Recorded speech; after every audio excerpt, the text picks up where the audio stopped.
Salam sejahtera, selamat beraktivitas. Semoga hari ini lebih baik daripada hari kemarin. Tuhan selalu memberkati kita semua. Kita renungkan kebenaran firman Tuhan di Hakim-Hakim pasal 10. Adapun Yepa orang Gilead itu adalah seorang pahlawan yang gagah perkasa, tetapi ia anak seorang perempuan sundal. Ayah Yepa ialah Gilead. Juga istri Gilead melahirkan anak-anak lelaki baginya setelah besar anak-anak istrinya ini. Maka mereka mengusir Yepa, katanya kepadanya, "Engkau tidak mendapat milik pusaka dalam keluarga kami, sebab engkau anak dari perempuan lain." Maka larilah Yepa dari saudara-saudaranya itu dan diam di tanah Tob. Di sana berkumpul kepadanya petualang-petualang yang pergi merampok bersama-sama dengan dia. Beberapa waktu kemudian Bani Amon berperang melawan orang Israel, dan ketika Bani Amon itu berperang melawan orang Israel, pergilah para tua-tua Gilead menjemput Yepa dari tanah Tob. Kata mereka kepada Yepa, "Mari, jadilah panglima kami, dan biarlah kita berperang melawan Bani Amon." Tetapi kata Yepa kepada para tua-tua Gilead itu, "Bukankah kamu sendiri membenci aku dan mengusir aku dari keluargaku? Mengapa kamu datang sekarang kepadaku pada waktu kamu terdesak?" Kemudian berkatalah para tua-tua Gilead kepada Yefta, "Memang kami datang kembali sekarang kepadamu. Ikutlah kami dan berperang melawan Bani Amon, maka engkau akan menjadi kepala atas kami, atas seluruh penduduk Gilead."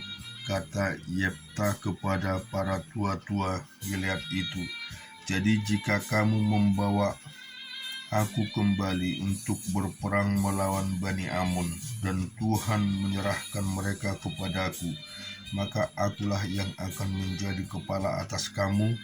Lalu kata para tua-tua Gilead kepada Yefta, "Demi Tuhan yang mendengarkannya sebagai saksi, antara kami akan membuat seperti katamu itu."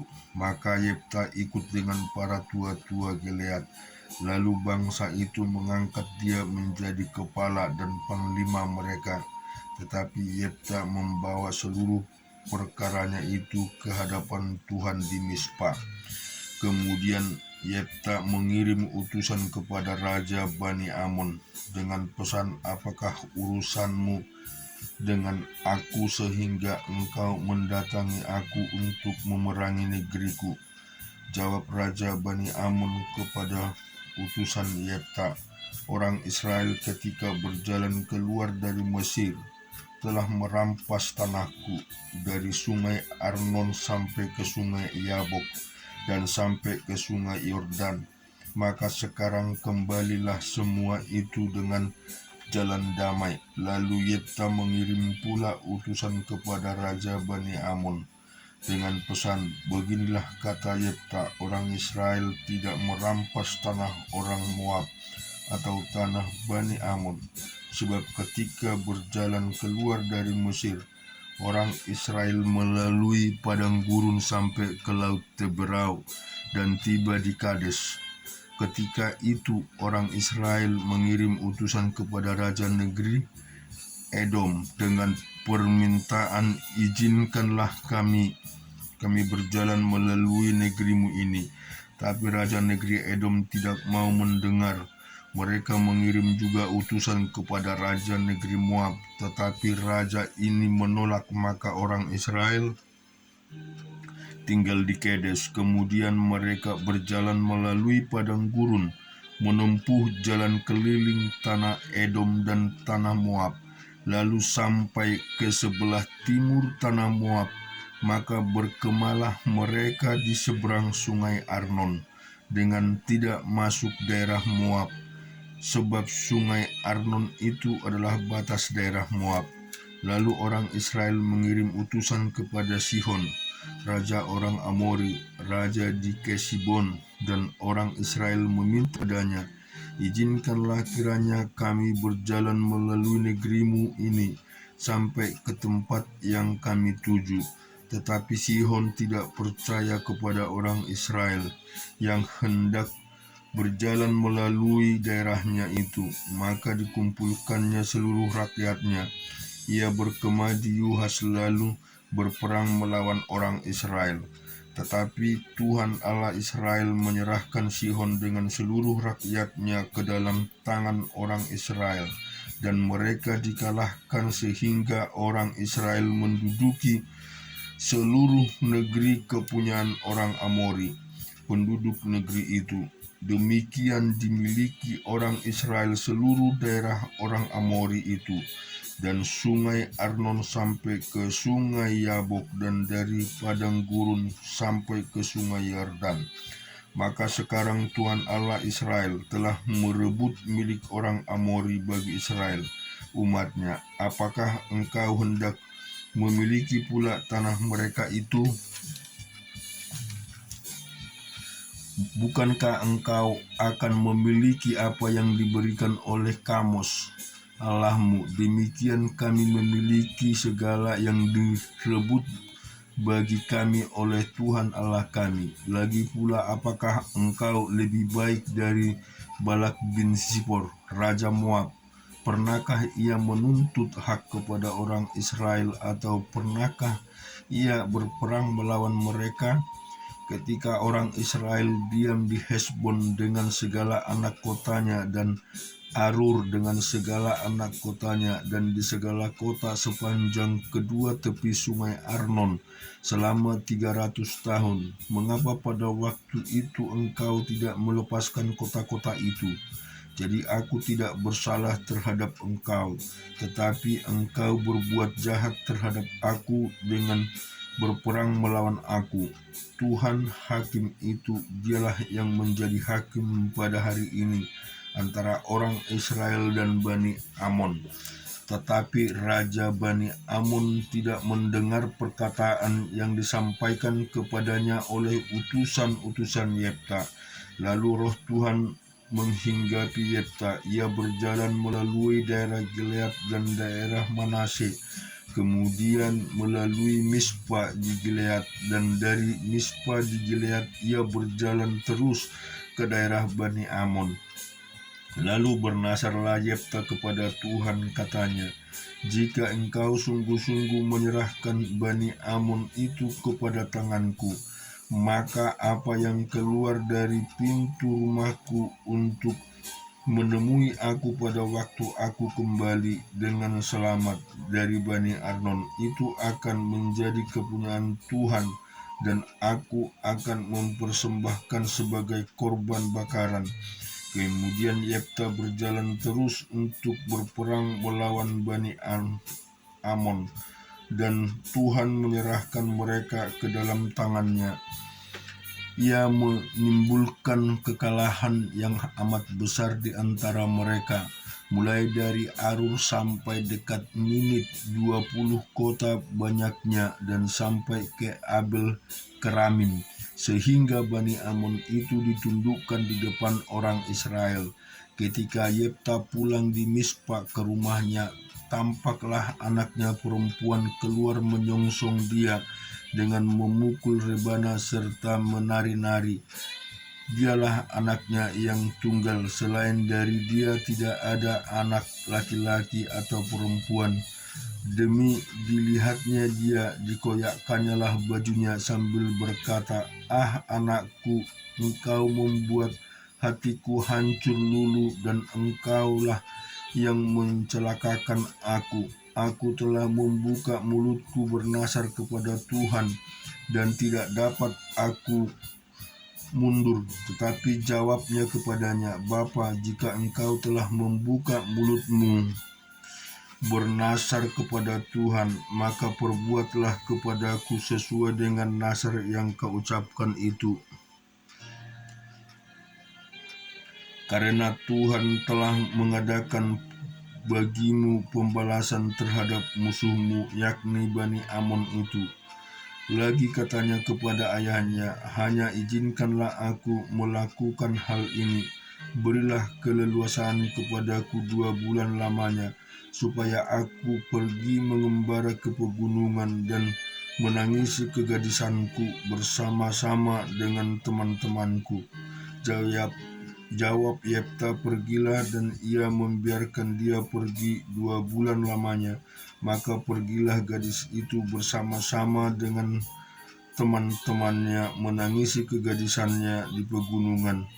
Setelah lewat 2 bulan itu, kembalilah ia kepada ayahnya, dan ayahnya melakukan kepadanya apa yang telah dinasarkannya itu. Jadi gadis itu tidak pernah kenal laki-laki, dan telah menjadi adat di Israel bahwa dari tahun ke tahun anak-anak perempuan orang Israel selama 4 hari setahun meratapi anak perempuan Yefta orang Gilead itu. Kita baca juga di dalam Mazmur pasal yang 121 sampai 123. Aku melayangkan mataku ke gunung-gunung, dari manakah akan datang pertolonganku? Pertolonganku ialah dari Tuhan yang menjadikan langit dan bumi. Ia takkan membiarkan kakiku goyah. Penjagaku tidak akan terlelap. Sesungguhnya tidak terlelap dan tidak tidur penjaga Israel.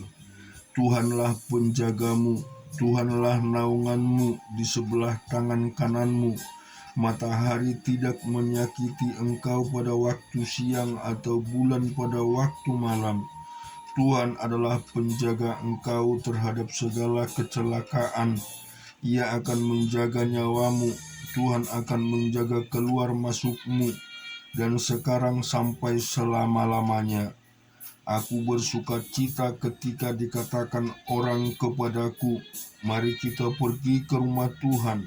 Sekarang kaki kami berdiri di pintu gerbangmu, hai Yerusalem.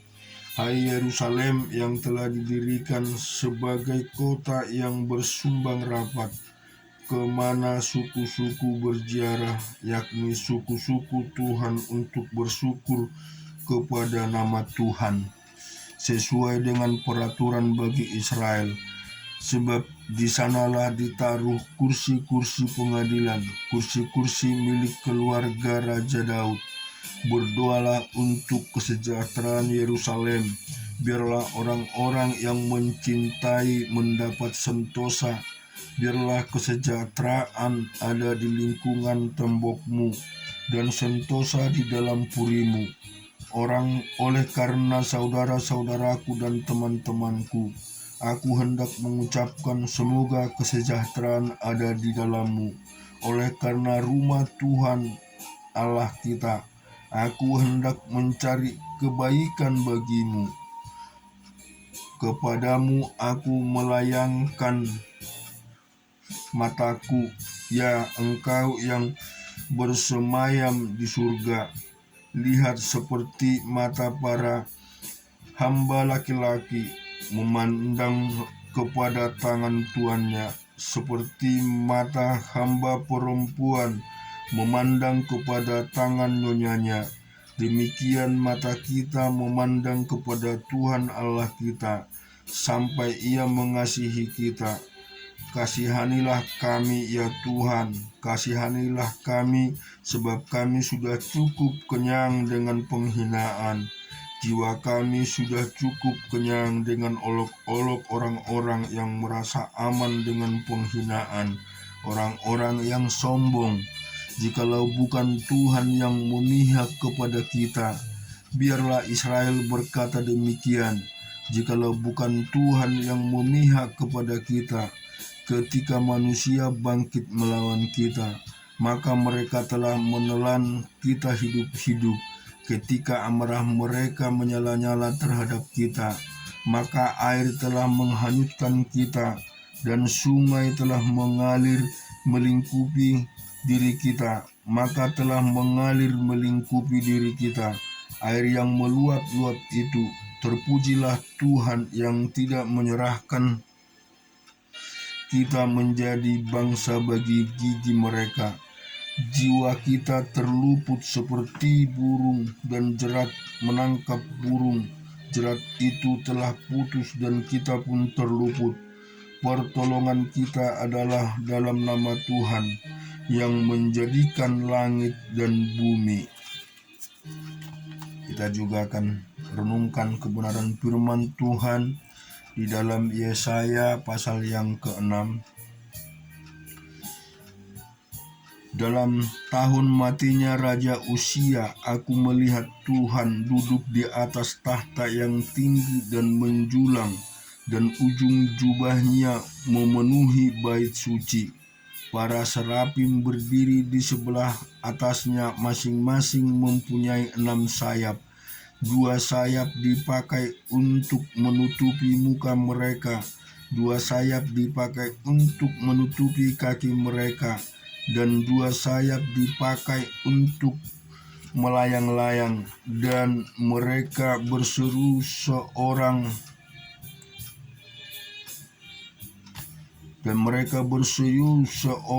katanya, Kudus, kudus, kuduslah Tuhan semesta alam, seluruh bumi penuh kemuliaannya. Maka bergoyanglah alas abang pintu disebabkan suara orang yang berseru itu, dan rumah itu pun penuh dengan asap. Lalu kataku, celakalah aku binasa sebab aku ini seorang yang najis bibir, dan aku tinggal di tengah-tengah bangsa yang najis bibir. Namun mataku telah melihat Sang Raja, yakni Tuhan semesta alam. Tetapi seorang daripada serafim itu terbang mendapatkan aku. Di tangannya ada bara yang diambilnya dengan sepit dari atas mezbah. Ia menyentuh kepada mulutku serta berkata, lihat, ini telah menyentuh bibirmu, maka kesalahanmu telah dihapus dan dosamu telah diampuni. Lalu aku mendengar suara Tuhan berkata, siapakah yang akan kuutus dan siapakah yang mau pergi untuk aku? Maka sahutku, ini aku, utuslah aku. Kemudian firman-Nya, pergilah dan katakanlah kepada bangsa ini, dengarkanlah sungguh-sungguh tetapi mengerti, jangan lihat sungguh-sungguh tetapi menanggap jangan. Buatlah hati bangsa ini keras dan buatlah telinganya berat mendengar, dan buatlah matanya melekat tertutup, supaya jangan mereka melihat dengan matanya, dan mendengar dengan telinganya, dan mengerti dengan hatinya, lalu berbalik dan menjadi sembuh. Kemudian aku berkata, sampai berapa lama ya Tuhan? Lalu jawabnya, sampai kota-kota telah lengang, sunyi sepi, tidak ada lagi yang mendiami, dan di rumah-rumah tidak ada lagi manusia, dan tanah menjadi sunyi dan sepi. Tuhan akan menyingkirkan manusia jauh-jauh, sehingga hampir seluruh negeri menjadi kosong. Dan jika di situ masih tinggal 1/10 dari mereka harus sekali lagi ditimpa kebinasaan. Namun keadaan akan seperti pohon beringin dan pohon jawi-jawi yang tanggulnya tinggal berdiri pada waktu ditebang, dan dari tanggul itulah akan keluar tunas yang kudus. Kita juga renungkan di Kisah Para Rasul pasal yang kedua. Ketika tiba hari Pentakosta, semua orang percaya berkumpul di satu tempat.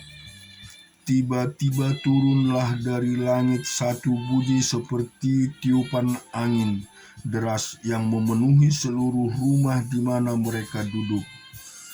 Dan tampaklah kepada mereka lidah-lidah seperti nyala api yang bertebaran dan hinggap pada mereka masing-masing.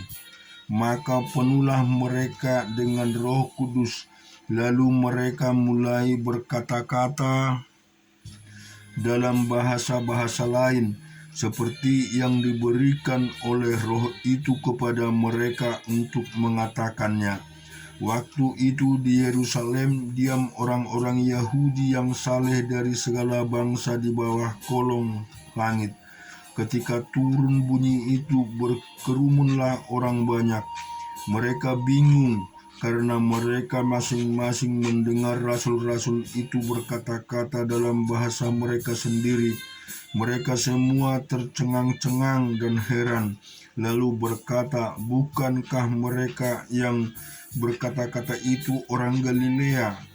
Bagaimana mungkin kita masing-masing mendengar mereka berkata-kata dalam bahasa kita sendiri, yaitu bahasa yang kita pakai di negeri asal kita?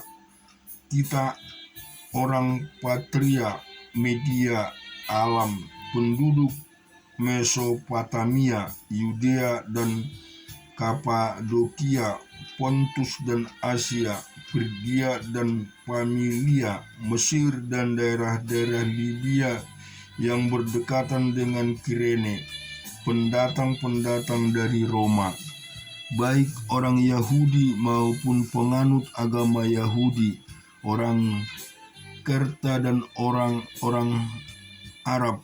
Kita mendengar mereka berkata-kata dalam bahasa kita sendiri tentang perbuatan-perbuatan besar yang dilakukan Allah.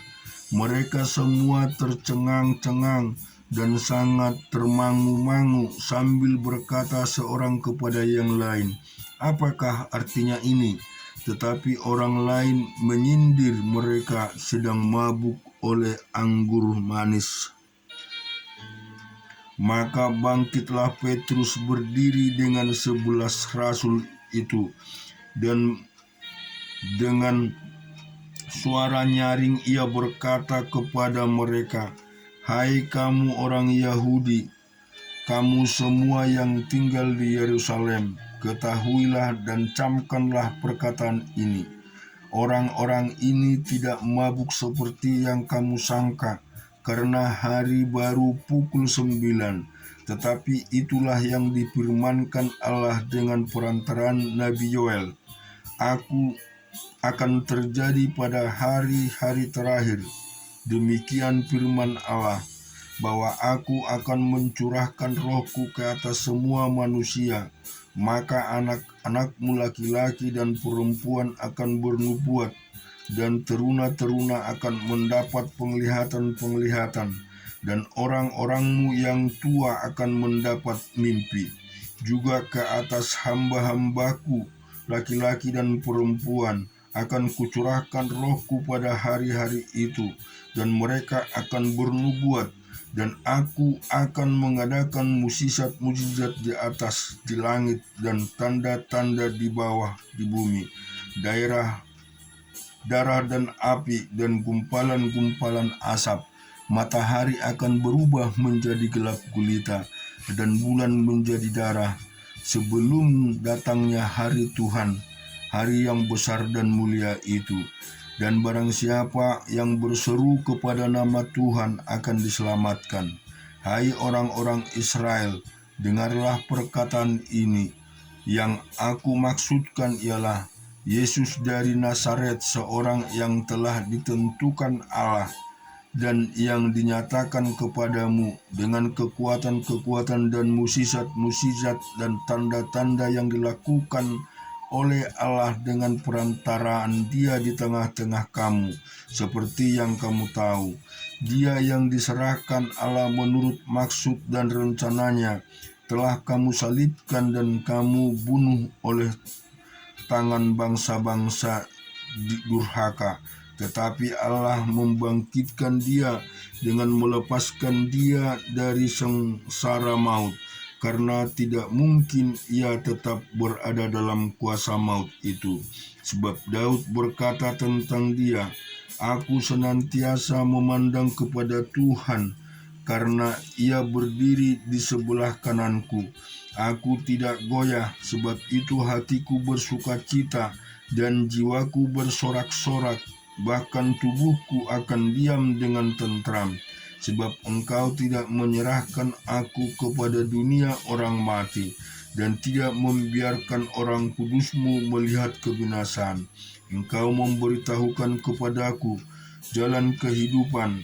Engkau akan melimpahi aku dengan sukacita di hadapan-Mu. Saudara-saudara, aku boleh berkata-kata dengan terus terang kepadamu tentang Daud Bapa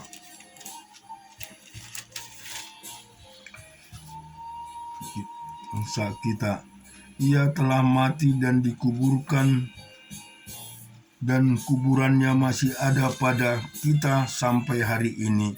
Tetapi ia adalah seorang nabi, dan ia tahu bahwa Allah telah berjanji kepadanya dengan mengangkat sumpah bahwa ia akan mendudukkan seorang dari keturunan Daud sendiri di atas tahtanya.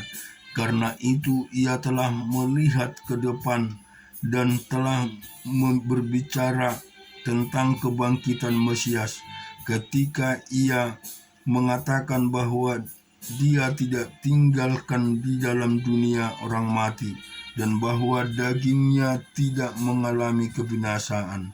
Yesus inilah yang dibangkitkan Allah, dan tentang hal itu kami semua adalah saksi. Dan sesudah ia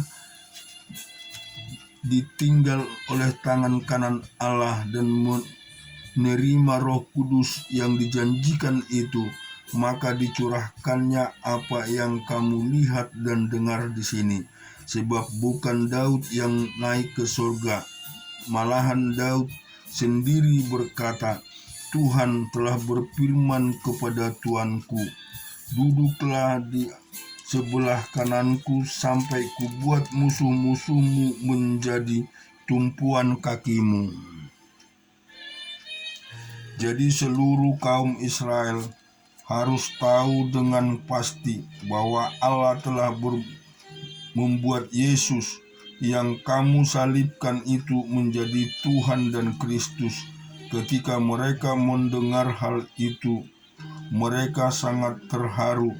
Lalu mereka bertanya kepada Petrus dan rasul-rasul yang lain, "Apakah yang harus kami perbuat, saudara-saudara?" Jawab Petrus kepada mereka, "Bertobatlah dan hendaklah kamu masing-masing memberi dirimu dibaptis dalam nama Yesus Kristus untuk pengampunan dosamu, maka kamu akan menerima karunia Roh Kudus. Sebab bagi kamulah janji itu, dan bagi anak-anakmu, dan bagi orang yang masih jauh, yaitu sebanyak yang akan dipanggil oleh Tuhan Allah kita." Dan daerah banyak perkataan lain lagi memberi suatu kesaksian yang sungguh-sungguh, dan ia mengecam dan menasihati mereka, katanya, "Berilah dirimu diselamatkan dari angkatan yang jahat ini." Orang-orang yang menerima perkataannya itu memberi diri dibaptis, dan pada hari itu jumlah mereka bertambah kira-kira 3.000 jiwa. Mereka bertekun dalam pengajaran rasul-rasul dan dalam persekutuan, dan mereka selalu berkumpul untuk memecahkan roti dan berdoa. Maka ketakutanlah mereka semua, sedang rasul-rasul itu mengadakan banyak mukjizat dan tanda. Dan semua orang yang telah menjadi percaya tetap bersatu, dan segala kepunyaan mereka adalah kepunyaan bersama. Dan selalu ada yang mereka yang yang mereka yang menjual harta miliknya lalu membagi-bagikan kepada semua orang sesuai dengan keperluan masing-masing. Dengan bertekun dan dengan sehati, mereka berkumpul tiap-tiap hari dalam bait Allah. Mereka memecahkan roti di rumah masing-masing secara bergilir dan makan bersama-sama dengan gembira dan dengan tulus hati sambil memuji Allah, dan mereka disukai semua orang, dan tiap-tiap hari Tuhan menambahkan jumlah mereka dengan orang yang diselamatkan. Amin. Tuhan memberkati kita semua.